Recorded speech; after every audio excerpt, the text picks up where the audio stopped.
Бул кичи ишкана 10 күн мурда өз ишмердүүлүгүн баштаган. Ишкердикти баштоо үчүн каарманыбыз 320 миң сом акча каражатын сарптап, бүгүнкү күндө күнүнө 500 даана пескоблок чыгарууга жетишип жатат. Алдыда 1000 даанага чейин чыгаруу мүмкүнчүлүгү бар. Курулуш материалдарынын сапаты жакшы, баасы салыштырмалуу арзан болгондуктан Лейлик районунун башка айылдарынан жана Сүлүктүү шаарынан келген кардарлардын саны арбын. Бул пескоблок иш баштаганыбызга 10 күн болду.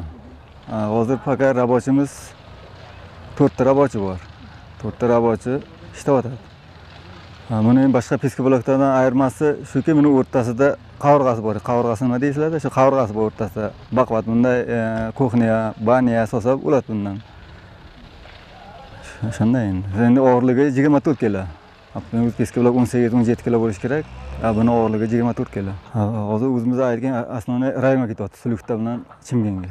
Аймактын жери топурагынын курамы мындай ишкердиктин түрүн өнүктүрүүгө абдан ыңгайлуу. Мындан улам курулуш иштерине керектүү каражаттарды чыгарган чакан ишканалардын саны көбөйүүдө. Пескоблок чыгаруучу бул ишкананын ээси курулуш материалдарынын дагы башка түрлөрүн чыгарууну колго алган.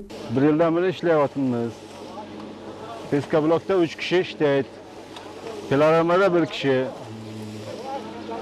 Mana elde peskоблок bilan jetkizib, imoratiga, zaboriga ishlab turamiz. Elde hojatini chiqarib turibmiz. Айыл аймактын экономикалык шартын жакшыртууда ишкерлерге колдоо көрсөтүү зарыл. Мындан улам бул багытта күнөскана, тоок ферма, тигүү жана кондитердик цехтерди иштеткен ишкерлердин саны көбөйүп барат. Быйылкы жылы Ак Суу айыл аймагында жеке жаңы ишканалардын өсүү динамикасы 12%га жогорулагандыгын айыл аймак башчысы белгилейт.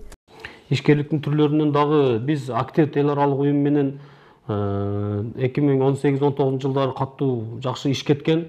Анын негизинде күнөсканаларды курулган, тоок фирмалар курулган, анан швейный тигүү цехтери курулган. Ошондой эле кондитерский продукталарды өндүргөн, печеньелерди чыгаргандагы кичи цехтер бар. Алар ошол Жеңиш айылында 2 тигүү цехи, 1 тоок фирмасы бар. Суу баш айылында да 1 тоок фирмасы, 1 жем майдалагыч. Ошондой жеке ишкерликтер колдонгон. Жеке ишкерлерди колдоо жергиликтүү айыл аймактын социалдык экономикалык жактан өнүгүүсүнө да түрткү болот. Анткени жергиликтүүлөр үчүн кошумча жумуш орундары гана түзүлбөстөн калктын жашоо шарты да жакшырары талашсыз. Каныша Яшимова, Эмиль Жороев, Эрнис Азамат уулу, Баткен облусу.